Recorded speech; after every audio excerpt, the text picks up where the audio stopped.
Bonsoir Didier Deschamps. Bonsoir Jacques. Charles Trenet. Oui. Que reste-t-il de nos amours? Une Oui. merveilleuse chanson qu'on vous dédie évidemment. Alors je suis obligé de vous poser cette question. Qu'est-ce qui vous reste de cette Coupe du Monde 20 ans après? Toujours le sentiment d'un moment hors du commun, exceptionnel. Voilà, on était sur le toit du monde. Il n'y a rien de plus beau professionnellement d'être champion du monde. En plus, c'était en France avec une affiche France-Brésil. Donc, c'est loin, mais la mémoire est là aussi. Donc, ça paraît pas si loin que ça, mais ça va faire 20 ans. Ça passe, les années passent, mais le souvenir est toujours aussi beau. Non mais 20 ans, on en parle encore aujourd'hui régulièrement. Ouais, mais parce qu'il n'y en a pas eu depuis. Et puis c'était la première. On se rappelle toujours de la première. Peut-être pas de la dernière, mais de la première, en espérant qu'il y en ait d'autres derrière. Mais parce que c'est un événement social aussi. Toute la France a vécu ce moment-là et cette victoire. C'est la victoire de l'équipe de France de football, mais c'est la victoire de la France aussi. Donc tout le monde se rappelle ce qu'ils faisaient, avec qui ils étaient, où ils étaient, ce 12 juillet, pour regarder ce match. Paul Verlaine a Oui. dit et a écrit cette phrase magnifique. Il dit « Nos souvenirs sont nos meilleurs compagnons ». Vous êtes d'accord? Ça dépend. Il y a des bons et des mauvais souvenirs. Il parle des bons. Les bons, oui, forcément, oui. Bah, la mémoire, ça m'arrange d'avoir une mémoire sélective et de me rappeler que des bons souvenirs. Il n'y a pas que de bons souvenirs, mais celui-là, il n'y a pas de plus beau souvenir sur le plan professionnel. Quand on est footballeur, je le répète, être champion du monde, il n'y a rien de plus beau, il n'y a rien de plus fort. Quand vous vous retrouvez à Clairefontaine pour disputer la Coupe du Monde, vous retrouvez évidemment les sélectionnés, les 22 joueurs choisis par Aimé Jacquet. Vous êtes certainement plus conscient que les autres que vous êtes en train de peut-être vivre un moment historique. On est tous conscients, parce qu'on l'attendait depuis 2 ans. Mais à différents niveaux quand même. Et moi, j'avais un âge avancé aussi. Hein, Donc c'est maintenant ou jamais. J'allais sur mes 30 ans. J'avais raté les 2 précédentes. Hein. On ne s'était pas qualifié, donc j'avais la chance Et d'en vous y jouer pensez à ça? Oui, forcément. Et pourquoi on ne s'était pas qualifié pour les 2 d'avant aussi? Et qu'il n'y aurait pas une 4e chance? Forcément, parce qu'à 30 ans, bon, après, même si on peut toujours jouer au football et au haut niveau à 34 ans, mais moi, je savais que voilà, il ne fallait pas laisser passer cette opportunité-là. Vous disputez le premier match à Marseille. Vous gagnez le plus logiquement du monde. Il n'y a absolument rien à dire. Moi, je me souviens de ce but de Christophe Dugarry. C'est à ce moment-là que commence la Coupe du Monde, bien sûr. Vous battez l'Afrique du Sud sur le score de 3-0. Là, vous y êtes. Là, vous vivez en collectivité. Vous vivez en autarcie. C'est simple, tout ça? Non, c'est jamais simple. Hein. C'est un groupe, hein. On est 22 individus différents, hein, avec des caractères, des personnalités différentes. Il y a un staff aussi. Puis on est censé, déjà la préparation avait commencé très tôt pour les premiers. Moi, je suis arrivé sur le tard, puisque j'avais joué et perdu la finale de Ligue des Champions avec la Juve contre le Real Madrid. Et on était censé passer beaucoup de temps ensemble, mais on était tous fixés sur cet objectif. De la gagner, forcément. On n'était pas les seuls, mais on avait cette ambition et cette volonté-là de tout faire pour arriver au bout. Vous êtes le capitaine, vous gagnez le premier match de la phase finale dans votre pays.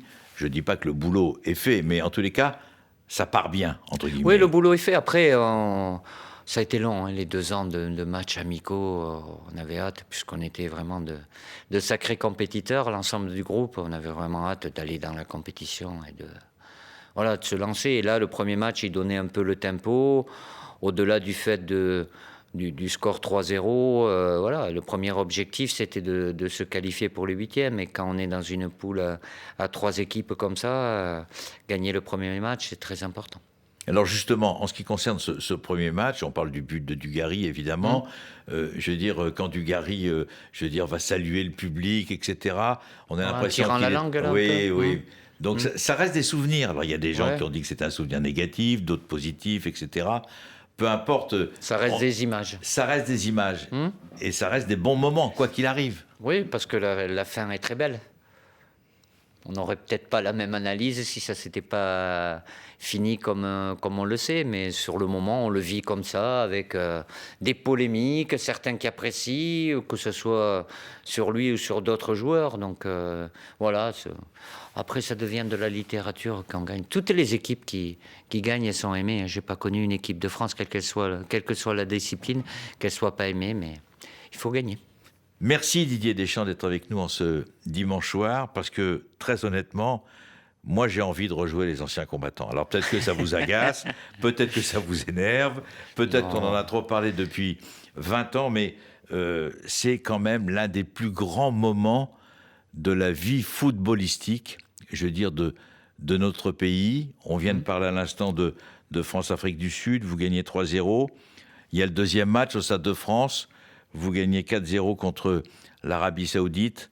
L'aventure continue et on a l'impression, par rapport à tous vos résultats, qu'on est marqué à vie par cette histoire d'il y a 20 ans.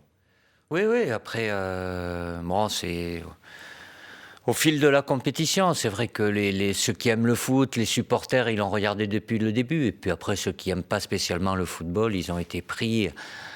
dès qu'on a passé la phase d'élimination directe, et je pense certainement déjà le Paraguay, mais surtout après contre l'Italie, quand on se retrouve quart demi-finale, là tout le monde se sentait intéressé par les résultats de l'équipe de France. Alors justement, vous battez le Danemark, allez, pour la forme, 2-1, mais c'était important. Pour finir premier du groupe. Exactement, avec un penalty de Djorkaeff et un but également de Patrick Vieira, d'Emmanuel Petit, pardon.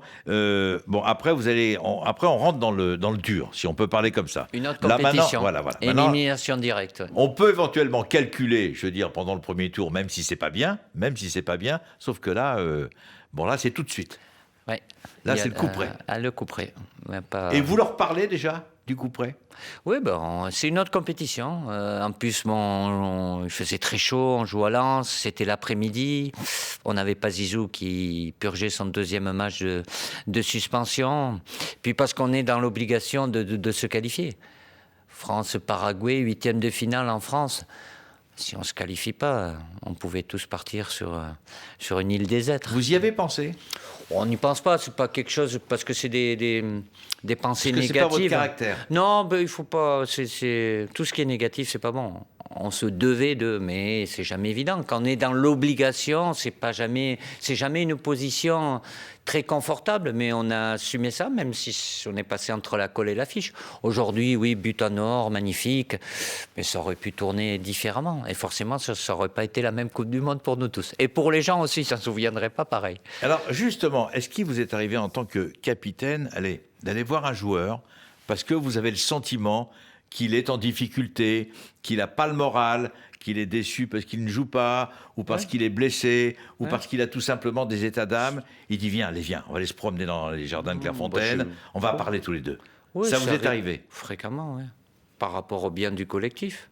Quel que soit le joueur, ça a pu être différents joueurs à différents moments, parce que c'est une aventure collective, une aventure humaine, et faire en sorte de perdre personne. Et évidemment, il y a le staff qui était là, Aimé Jacquet, mais je n'étais pas le seul, mais on faisait en sorte de régler les problèmes entre nous, pour qu'il n'y ait pas de problème. Anticiper ces problèmes-là, mais oui, ceux qui jouent pas, ceux qui jouent peu, et puis on est des êtres humains. Même ceux qui jouent. Même ceux qui jouent, on peut avoir nos petits soucis, nos petits tracas, et des choses à régler, et puis chaque jour qui passe, il y en a qui se lèvent le matin et qui ont envie de sourire, d'autres qui sourient moins, et puis voilà, mais... le bien vivre ensemble est très important. Alors, ce qui est extraordinaire, alors on peut le dire, c'est facile à dire depuis 20 ans après, c'est que Didier Deschamps, capitaine de l'équipe de France, actuel sélectionneur de l'équipe de France qui part en Russie, je veux dire, on a l'impression que vous êtes construit d'une manière indestructible. C'est-à-dire qu'il y a des choses qui vous touchent, évidemment, que ce soit la vie, que ce soit la famille, vous avez sans doute une armure, mais on a l'impression que...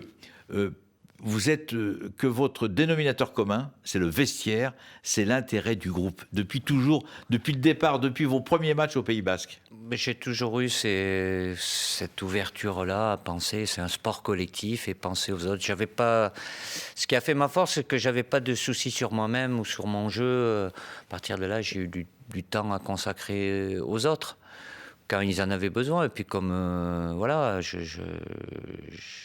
j'aimais parler et il y a besoin de parler.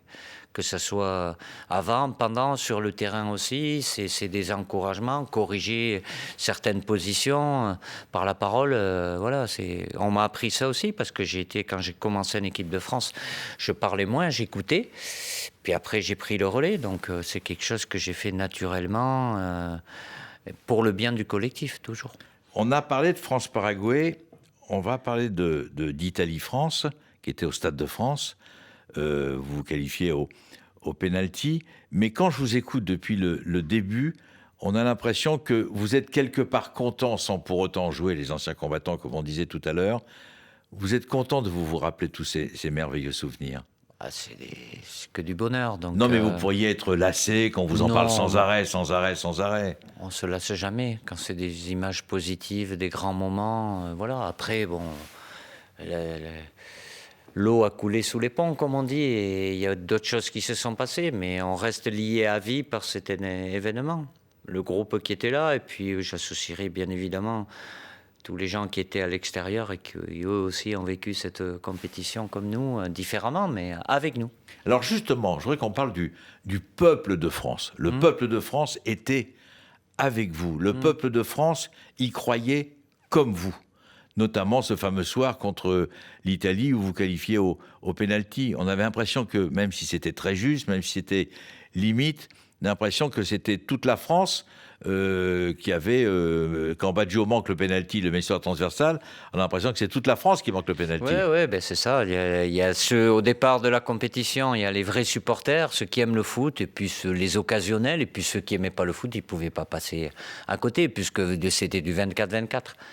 On parle que de la Coupe du Monde et l'équipe de France est toujours qualifiée, c'est en France, donc c'est l'événement majeur. Donc évidemment, l'ensemble du peuple français se sentait concerné, était à fond derrière nous et a vibré avec nous, souffrait avec nous, mais a eu aussi des grands moments de joie et de bonheur avec nous. Oui, ce qui est important, c'est que quelque part, pendant ces 35 jours de compétition, vous gagnez évidemment, vous faites rêver la France. Oui, la France rêve grâce à vous. La France regarde les matchs, va au stade, regarde la télé, écoute la radio. Mais ça a été une porte de sortie pour des Français qui même étaient en difficulté.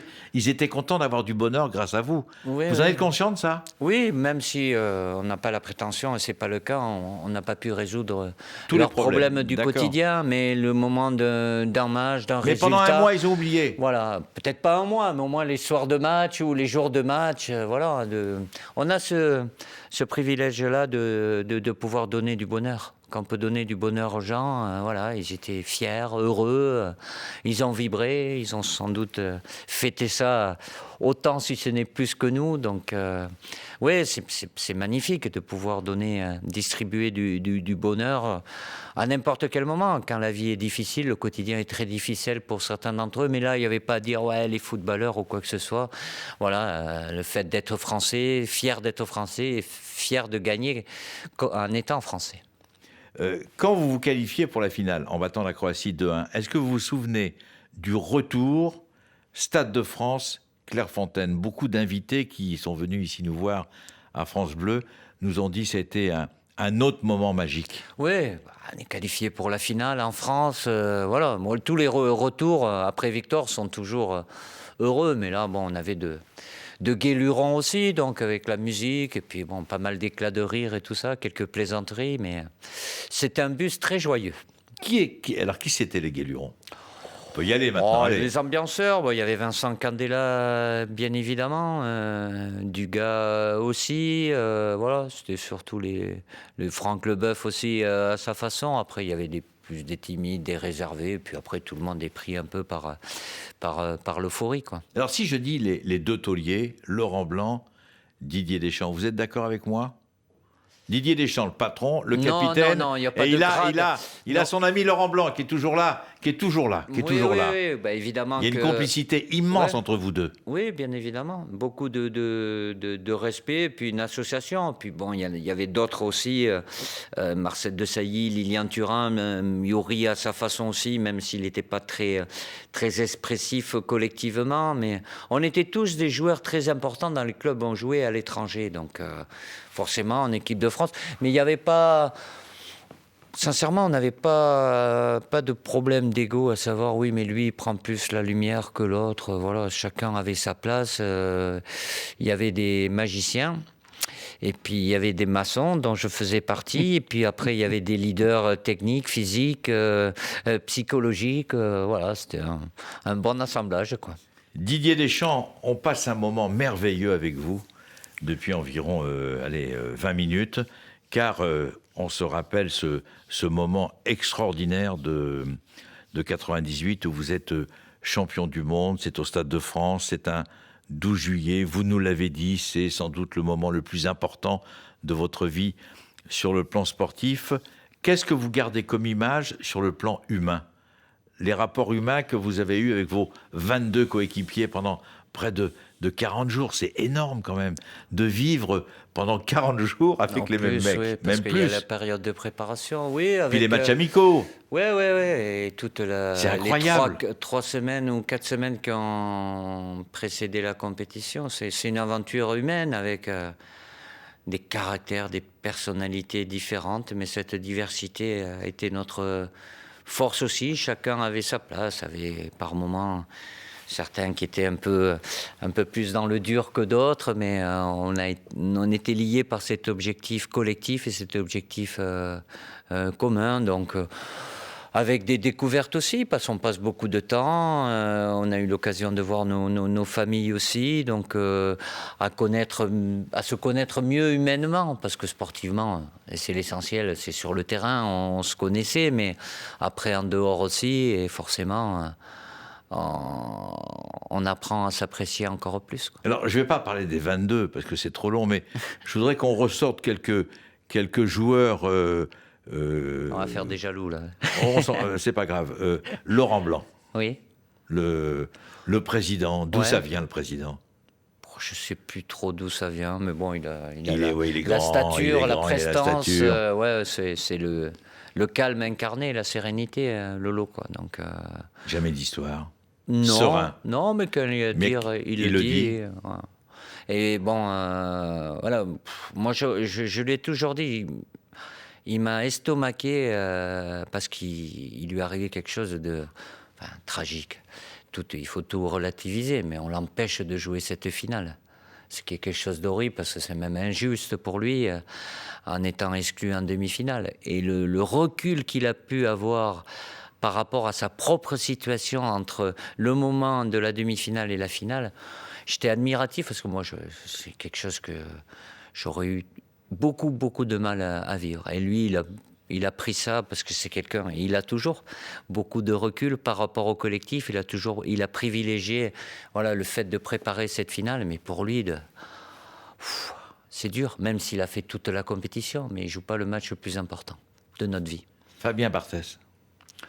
Oh, Fabien, lui, il est sur sa planète un petit peu, quoi, toujours Côté de bonne espiègle, humeur. un côté espiègle. Oui, et puis bon, il est ailleurs des fois, Oui. un peu, quoi. Il est gardien de but, donc forcément les gardiens de but, ils sont différents, quoi. Donc, mais bon, très attachant, voilà, bon, il se prépare à part, mais voilà, Fabien, il est un peu dans son monde, mais toujours avec le sourire. Bon, il aime bien plaisanter aussi, chambrer, c'était une des caractéristiques de l'ensemble du groupe, donc voilà, puis c'était notre gardien, quoi. Et c'était surtout l'un des meilleurs gardiens de but du monde pendant cette période. Il ne faut pas l'oublier. Et les 2 postes importants dans le football, ça reste le gardien et l'avant-centre, parce Exactement. que c'est eux qui font gagner les matchs, ou ne pas les perdre. Un petit mot sur quelqu'un que j'aime beaucoup, comme vous, Christian Karembeu. Oui. Il est hors norme. Il est d'une gentillesse, il est d'une générosité. C'est chien fou. On a envie de l'aimer, Ouais, mais c'est cheval fou, c'est un chien fou. Sur le terrain, ça va, une énergie. Oui, après, humainement, je ne sais pas si c'est de par ses origines, mais beaucoup de respect, d'humilité. il est toujours heureux, Christian. Et puis après, sur le terrain, bon, il fallait canaliser, parce que ça... il est tellement plein d'énergie que ça partait un peu dans tous les sens. Mais une force mentale, force athlétique... Parlez-moi des deux petits derniers, très égais, Henri. Il y avait petits jeunes. Oui, Ouais. Il y avait l'insouciance. Oui. Il y avait le côté espiègle aussi, dont on a parlé tout à l'heure avec Fabien Barthès. Ouais, il y avait quelque différence. chose de merveilleux. Il y avait un décalage par rapport à vous. Oui, quand même. Mais bon, très respectueux. Voilà, ils étaient là. Nous, on était bien contents qu'ils étaient là. Ils avaient que 18 ans. Pour eux, c'était fabuleux. Mais ils n'étaient pas là pour faire figuration. Donc, oui, ils avaient 12 ans de moins que les plus anciens. Voilà. Mais nous, on les respectait aussi. Ils avaient leur place. Et on en a eu besoin, notamment sur la séance de tir au but face à l'Italie. Merci Didier Deschamps. Merci à vous. Merci beaucoup.